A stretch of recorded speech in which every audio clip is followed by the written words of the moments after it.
大家好，我係毛毛啊。咁最近有好多觀眾希望我去拍一下東山小廚嘅燒鵝，真係好多啊！咁就肯定要嗱嗱聲去滿足下大家啦。Go！呢度係地鐵1號線西門口站 A 出口。咁我哋向中山六路嘅呢個方向行。嗱，我哋就一路行過去東山小廚，一路就介紹下中山6路同埋中山7路啊。依家係工作日嘅早上，非常之繁忙，因為兩邊係有好多街坊嘅鋪頭㗎，包鋪啊、賣衫嘅，間鋪都好旺場㗎。路邊就停咗好多嘅電動車㗎。咁行到前面就係一個轉角位啦，但真係好多人啊，行嗰時要注意一下喎。呢邊係老城區，有時啲騎樓特別夏天啊，會開空調，就會有滴水㗎，要注意唔好俾佢滴親啊！哇，好繁忙，好熱鬧啊！呢個就係廣州嘅早晨啦。嗱，嚟到轉角位呢間係回民飯店，已經由1959年經營到依家㗎啦，有成66年歷史。回民飯店係由清真食堂同埋華北食堂兩間店合併而成㗎。以前仲有一間係叫做回民冰室嘅分店㗎。咁回民飯店做嘅係粵式清真菜，就係用牛肉啦、羊肉做成咗粵式點心。咁之前都有觀眾希望我哋拍一下㗎，就等我再拖一下先啦，以後再過嚟拍啊！回民飯店以前係好大規模㗎，咁1992年嘅時候員工就有成300個人㗎啦。國營嘅回民飯店其實喺2000年6月嗰陣時就已經結咗業㗎啦。依家嘅回民飯店其實就係私人老闆，咁同以前嘅就唔一樣㗎啦，只不過係原址重開咋。回民飯店仲有一個靈異嘅都市傳說㗎，就係消失嘅點心碟。咁有機會再同大家講講啊。講完咗回民飯店嘅歷史，我哋依家就過馬路啊。咁我哋過嘅呢條馬路係人民路。人民路嘅呢個方向行落去其實係西華路，而喺呢個方向度行落去就會係上下九啦。而我哋企緊嘅呢個位置古時候就係廣州城嘅西門，所以呢一帶就叫做西門口啦。而我哋面前嘅呢個位置就係明代嘅廣州府西門甕城遺址。甕城其實就係城門外再加建嘅護城小門，咁係用嚟加強防守用嘅。甕城喺古代係好常見嘅防禦建築，啲人想攻入城門就要先進入甕城，所以就有請軍入甕、甕中捉鱉嘅成語啦。咁我哋睇下呢張清代嘅廣州府古地圖啊。廣州府內城嘅城牆係明代起㗎，而廣州府下面即係南邊嘅古圈城牆就係清代加建嘅。廣州府裏面左邊嘅兩座塔就係陸榮寺嘅花塔同埋懷聖寺嘅光塔啦。左邊嘅城門就係西門啦，而西門前邊嘅甕城就係呢個位置啦。咁可以睇到明代嘅城牆主要係用紅砂岩起嘅，廣州最多嘅就係紅砂岩啦。咁好多古建築都係紅砂岩，而南面嘅呢個牆係用花崗岩整嘅。材料明顯就唔一樣啦，應該就係後期清代修補嘅時候起嘅。呢個廣州西門甕城遺址係1996年同埋1998年整路嘅時候挖出嚟㗎。其實仲有好大一段都仲響地底㗎，咁可以睇得出廣州依家真係墊高咗好多啊！咁介紹完甕城遺址，我哋就去食嘢啦。繼續沿住中山7路一直行150米就到㗎啦。呢條路一直行落去其實就係可以去到陳家祠嘅。咁陳家祠都有好多嘢食㗎，我哋都拍過好多期啦。有興趣嘅就可以睇返之前嘅影片啦。咁我哋依家嚟到第一個路口，咁前面呢條路就係光復北路啦，有好幾間餐廳都可以㗎。4個家常菜啊，晚上先開嘅，係食炒海鮮嘅大排檔，超級旺㗎。咁再行落去仲有創發，前幾日先有觀眾問幾時去拍啊？又係要拖下先啦。我參觀咗好多片都未拍啊。咁再繼續行落去就係醉瓊樓啦。呢間就叫做華哥私廚，呢間就係富邦中心啦。咁東山小廚就喺2樓，咁大家要注意一下喎。雖然個個都叫佢東山小廚，但因為老闆姓簡㗎，所以其實佢個名係叫做簡東山小廚。最近嘅地鐵站係西門口站 A 出口，步行250米。咁我哋依家就上到嚟2樓啦。東山小廚最近突然間就好紅，咁我媽咪最近都經常嚟食㗎。想嚟食嘅觀眾就一定要早啲嚟啦，唔係就有排等位咯。午市咧係開11點到2點鐘嘅，下晝咧係會休息嘅，而晚市咧就係開5點鐘嘅。咁其實東山小廚咧都已經開咗10幾年㗎啦，總店咧係響東山署前路嘅，海珠廣場咧都有間分店㗎。呢間富邦中心嘅分店咧就係最新嘅，環境咧就會好啲，所以我就嚟拍呢間啦。呢個咧就係佢名廚啦，呢個有窗邊位置嘅，不過睇嘅咧係城景。呢個咧就係佢嘅就餐環境啦，啲位置咧全部都係卡座嚟嘅喎，咁嘅有屏風，好有隱私喎。穿過咗包間之後咧，就係大廳啦。揀張中意嘅台坐低就得啦。坐好睇菜單啦。首先佢本正價菜單係非常之好㗎，介紹咗自己主要係做家常菜嘅。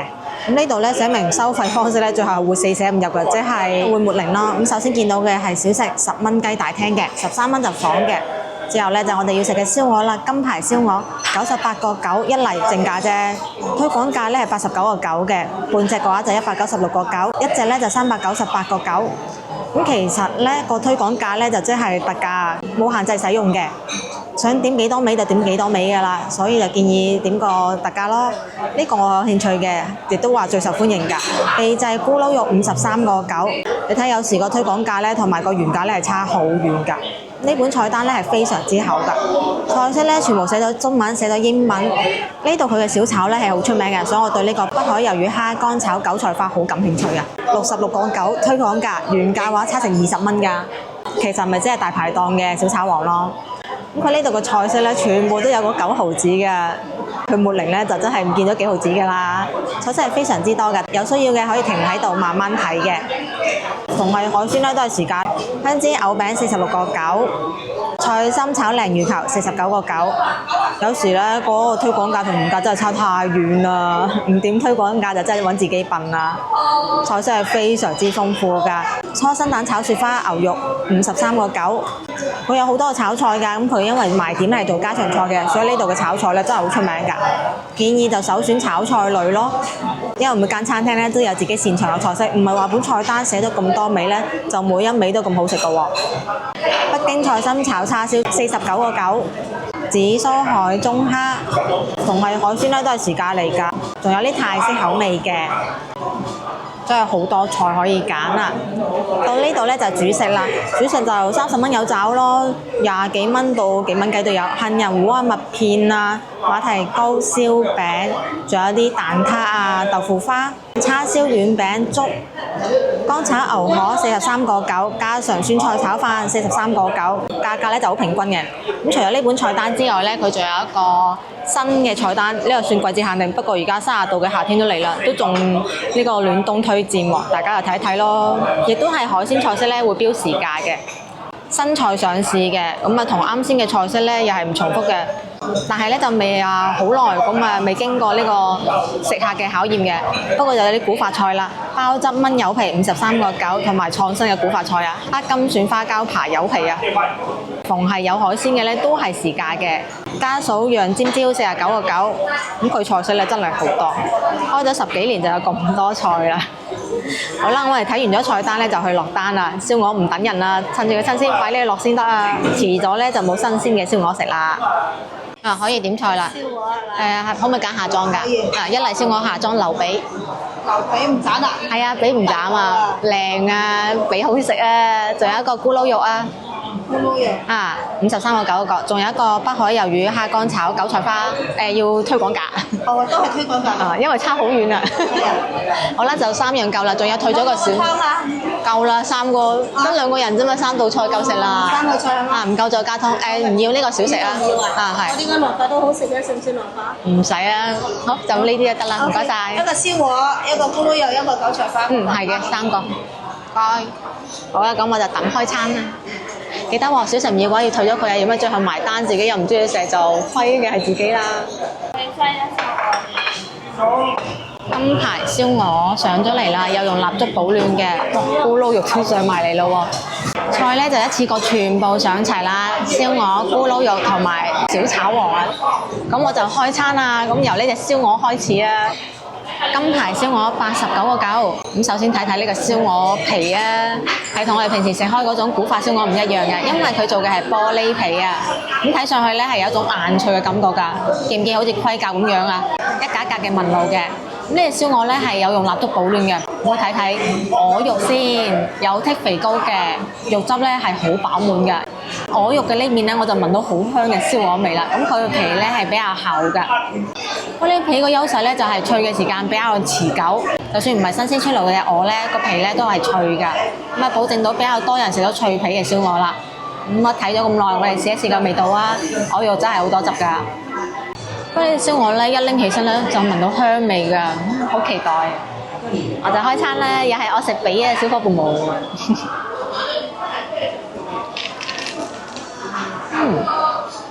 皮係脆嘅，估計大家聽得到啦。因為係新鮮出爐嘅燒鵝，而且有蠟燭保暖啊，所以佢係熱辣辣嘅，好正㗎。皮咧係脆，但係咧就真係唔係古法嗰種酥脆，而係純粹硬脆咯。睇到嘅真係一模一樣咯，佢個皮真係硬脆嘅，唔係酥脆嘅。咁佢肉咧好多汁，只不過係唔夠嫩滑咯。咁啊，總體嚟講咧就係好食，只不過就覺得唔夠驚豔，都好食㗎，而且89.9。其實廣州燒鵝咧一般一嚟就係90蚊㗎，呢個均價嚟㗎。樓下斬料嗰啲咧係平，但係冇呢種享受嘅，唔一樣嘅貨嚟㗎。試完咗燒鵝髀，等我試一試呢個燒鵝肉啊。咁其實佢一個裝嘅份量咧係比較多㗎，有成10塊燒鵝肉俾你㗎。咁呢個咧就係佢燒鵝肉啦。呢個肉質睇上去咧就嫩滑好多。試一試個味道先。哇！佢呢度個鵝味咧更加濃郁啊！佢反而鵝肉呢度咧會有嗰種油脂嘅香味㗎，不過皮咧都係嗰種玻璃皮，我唔係好慣啦，之後嗰種脆感咧太明顯啦，仲好似食緊盔甲嘅感覺。我中意酥化嗰種感覺，會有種層次感，呢個比較單一。咁其實廣州嘅燒鵝咧，基本上係分咗3個派別嘅，一個咧就係食鵝肉鮮味嘅，咁代表嘅店家咧就係陳仔燒鵝啦。咁另外一個咧就係食油脂嘅香味，同埋鵝皮一定要脆嘅。呢種咧亦都稱之為古法燒鵝嘅，代表嘅店家咧就係萬年酒家啦。咁仲有一種咧就係現代啲嘅，就係呢種玻璃皮嘅燒鵝啦。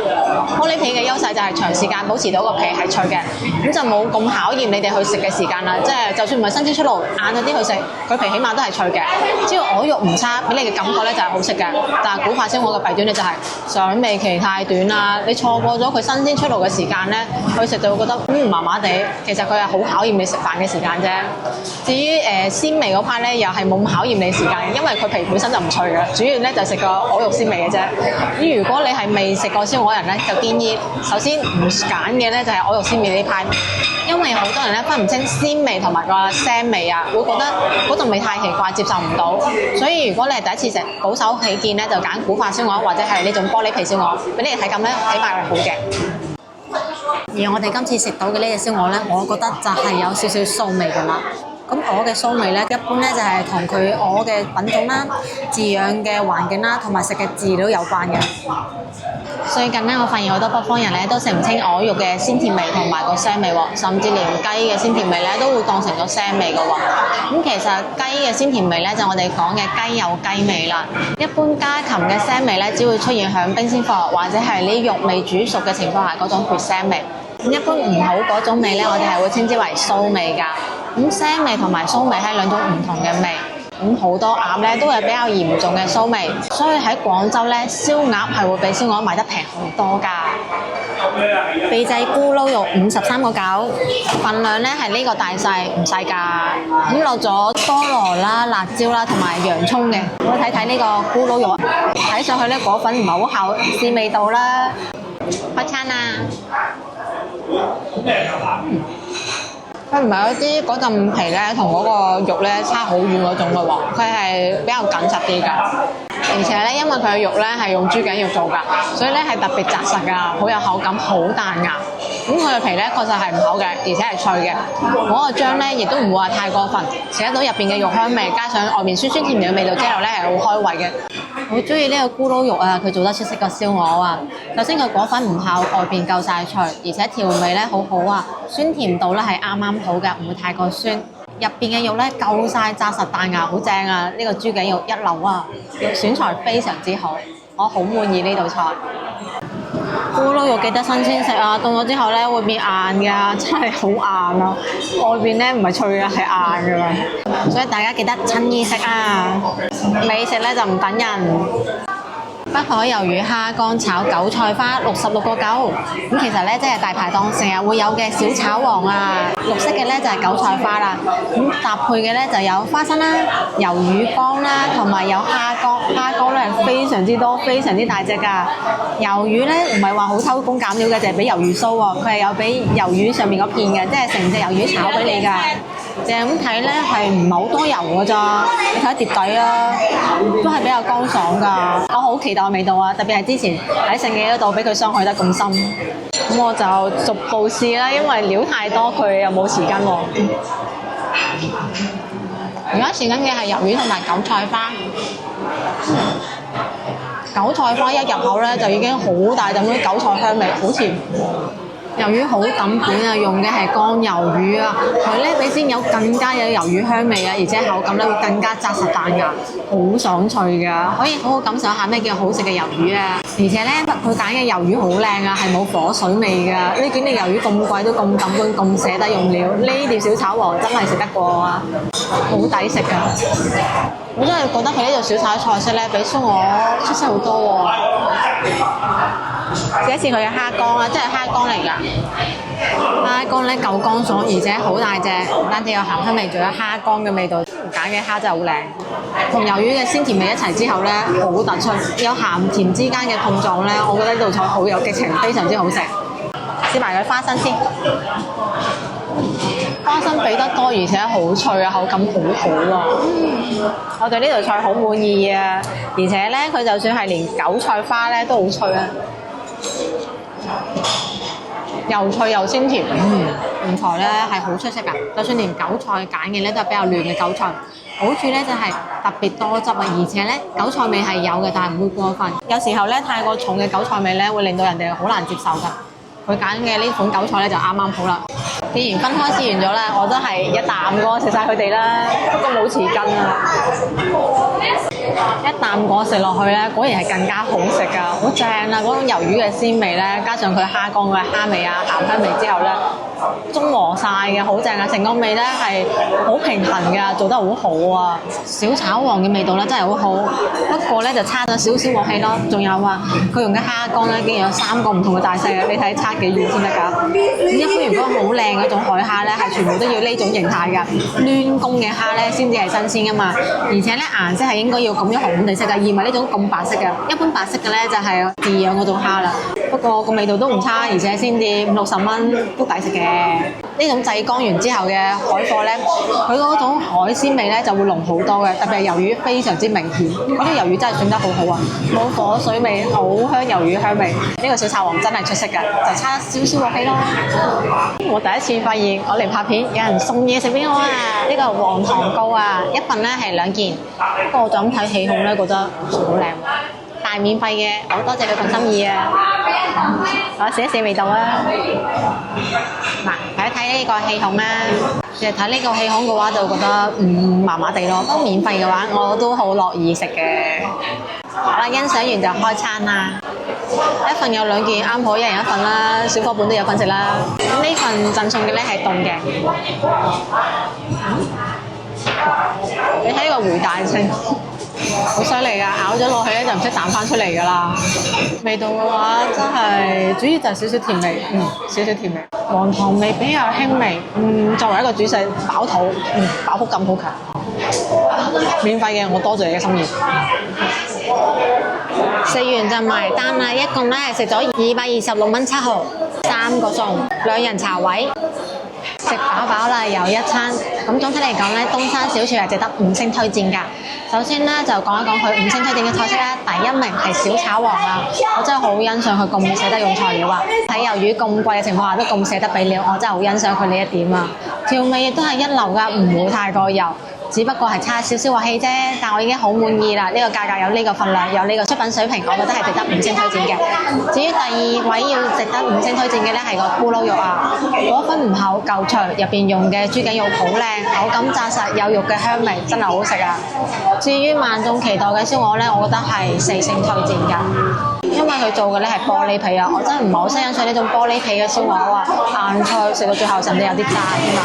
而且佢嘅鵝咧選材麻麻地啊，有少少鬆味啊，特別係食肉好多嘅鵝髀啊，甚至會覺得有少少鹹味添啊，麻麻地。建議咧嚟食佢嘅炒菜啊，炒菜咧係有驚喜㗎。今日視頻咧就到呢一度啦，中意視頻唔使食地道粵菜，關注我頻道啊，點個 like 分享俾朋友仔，下期見，拜拜。